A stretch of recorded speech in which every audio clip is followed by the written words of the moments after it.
त्रिदेव, त्रिमूर्ति, God कहकर जिन्हें याद किया जाता, परमात्मा, रब, अल्लाह, खुदा कहकर जिन्हें याद किया जाता, उस परम प्रिय परम पिता परमात्मा की प्रिय संतानों, मेरे भाइयों और बहनों, हम सभी श्रीमद् भगवद गीता, जिसको 7 दिवसीय में, लेकिन परमात्मा ने किस भाव से गायन किया, वो श्रवण करने के लिए यहाँ पहुंचे हैं।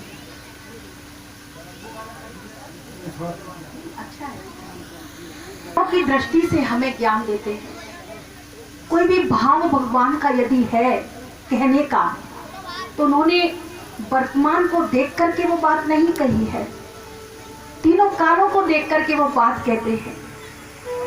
इसलिए वो त्रिकालज्ञ है, वो स्वामी है। तो पहले चलते हैं हरि भजन की ओर और फिर चलते हैं श्रीमद् भगवत कथा की ओर। कहते हैं हरि भजन के बिना परमात्मा का जो ज्ञान है, जो बुद्धि रूपी कलश है, उसमें भगवान का ज्ञान यदि बैठे तो उससे पहले हम मन को मनाते हैं, रिझाते हैं, उसे छोटे बच्चे की भांति उसे समझाते हैं कि तुम बैठे रहना कुछ घंटे, ये होगा, ये होगा। छोटे बच्चे को माँ जब साथ लेके जाती ना, उसको बता देते पहले से, वरना वो कब उठना चालू कर दे तो फिर मुझे भी घर जाना पड़े। तो मन में मेरा बच्चा है, छोटा बेबी है, तो भजन माना उस मन को, जो बेबी है, उसको सिखाना कि कैसे हमें परमात्मा से मोहब्बत करनी है, उसे याद करना, उसे रिझाना है, ताकि वो सब कुछ मेरी इस बुद्धि रूपी कलश में दे सके, जो जीवन उपयोगी वाली बातें हों। जीवन की समरसता बनाने के लिए समस्या जब आवे तो मेरा मन कठोर ना हो, लेकिन कोमल भाव से उस परिस्थिति को भी स्वीकार करें। रिझाते हैं उस परमात्मा को, और परमात्मा से वो रिझा हुआ है, बहुत प्यार करता है। तो सबसे पहले हमें अपने मन को समझाना पड़ता है, और मन के लिए चेतावनियां होती हैं। चलिए, बने जो कुछ भजन कर ले, यही एक साथ जाएगा।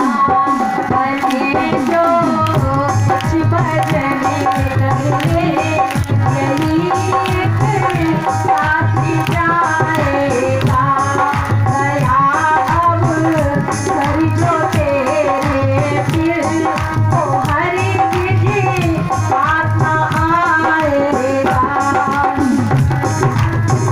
मीठी तालियों के साथ इस समय को सफल करते हुए, बने जो कुछ भजन कर ले, यही एक साथ जाएगा।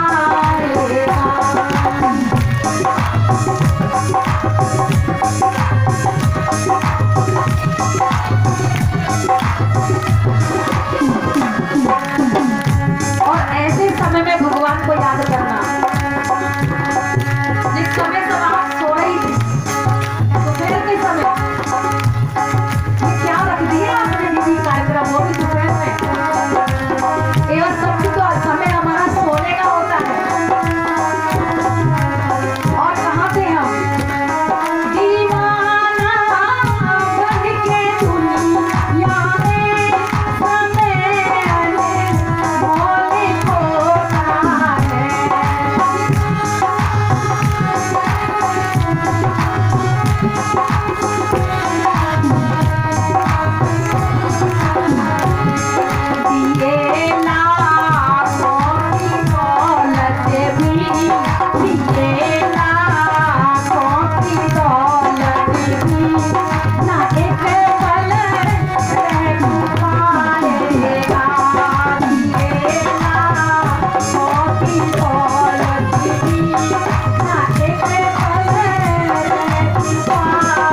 उसकी तरफ हमने ध्यान कम दिया, इसलिए वो हमारी पुण्य की कमाई कम हुई, वो तिजोरी में कम कमाई हुई, बैंक बैलेंस कम हुआ। अब हमें पुण्य की कमाई करनी है, तो भगवान ने तीनों कालों की दृष्टि से जो सद्ज्ञान दिया, जिसको हम कहते हैं श्रीमत, और वो है भगवत गीता में। लेकिन जैसे कल बताया, आटे में जितना नमक, जितना सत्य, सार कुछ समझ में आया, कुछ वही का वही छोड़ गए, तो जरूरत नहीं पड़ी समझने की, क्योंकि काम आने वाला क्या था ये हमने समझा ही नहीं। और जो काम आने वाला है अभी परमात्मा स्वयं आकर के वो समझा रहे हैं। तो हम सब ने सुना है कि श्रीमद् भगवत गीता तब सुनाई गई जब हम अर्जुन, एक अर्जुन नहीं, हम अर्जुन, मोह आ गया था, मोह सताने लगा था। लेकिन भगवान ने गीता का ज्ञान दिया तो सारे स्तर पर ज्ञान दिया। सामाजिक स्तर पर आज समाज में शकुनी जैसे तत्व बहुत हो गए हैं। शकुनी जो हमेशा अपने लोगों में, पराई लोगों में शक पैदा करते रहते हैं। हर आपको चौराहे के मोड़ पर, आपको तिराई मोड़ पर, घर घर में मिले जाएंगे।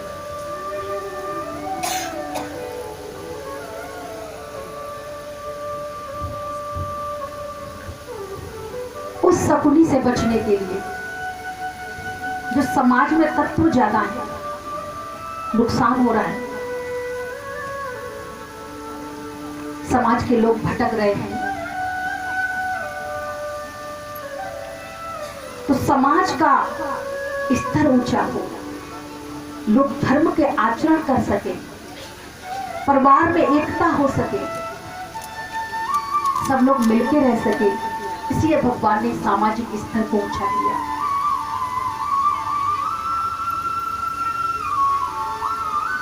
और सबसे सुंदर बात भगवान ने ज्ञान दिया, मन की स्थिति का समाधान।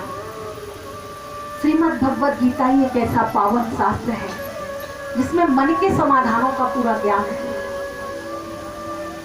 जब कभी भी अपनों से कुछ होता है तो हिम्मत, उल्लास, शक्ति चिढ़ होने लगती है, और भगवान ऐसे समय पर हमें हिम्मत देते हैं। ऐसी हिम्मत, ऐसी शक्ति जो हर किसी में होनी चाहिए, लेकिन है, खो चुके हैं, रोज अभ्यास में नहीं आई, इसलिए खो चुके हैं।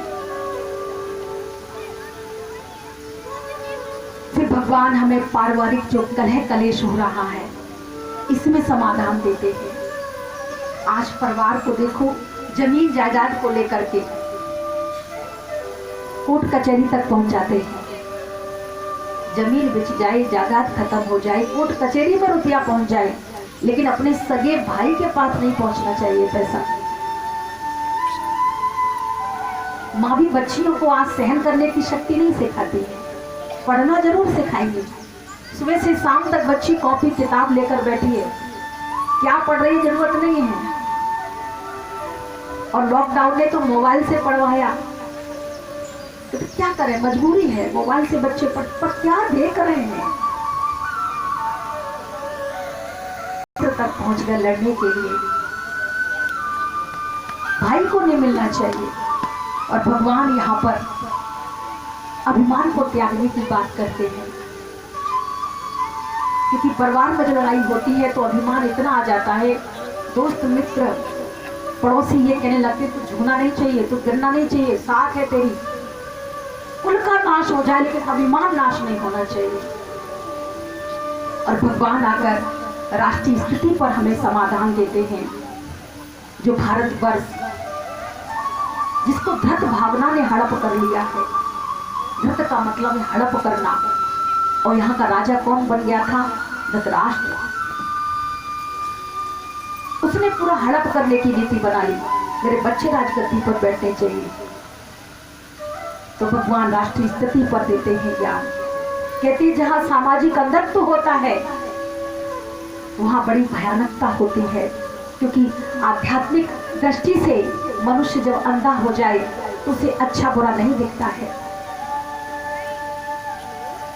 ये आंख हो ना हो कोई घबराने जैसी बात नहीं है, लेकिन जिसकी दोनों आंखें हैं, अंदर की आंख नहीं है, विवेक जिसका सूख चुका है, ज्ञान जिसका मर चुका है, अध्यात्म को जीना नहीं चाहता है, वहां बड़ी भयानकता होती है।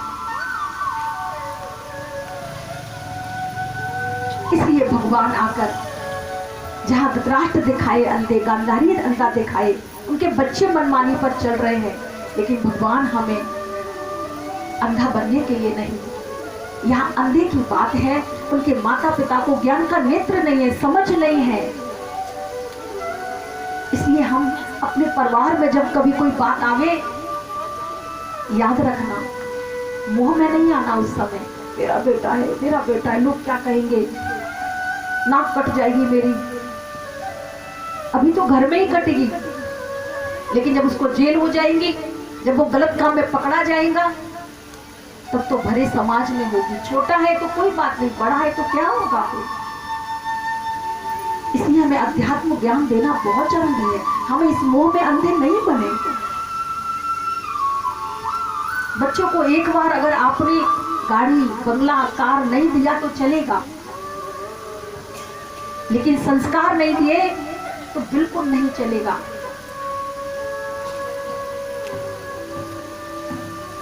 इसलिए भगवान कहते हैं वैश्विक स्थिति पर हमें समाधान देते हैं।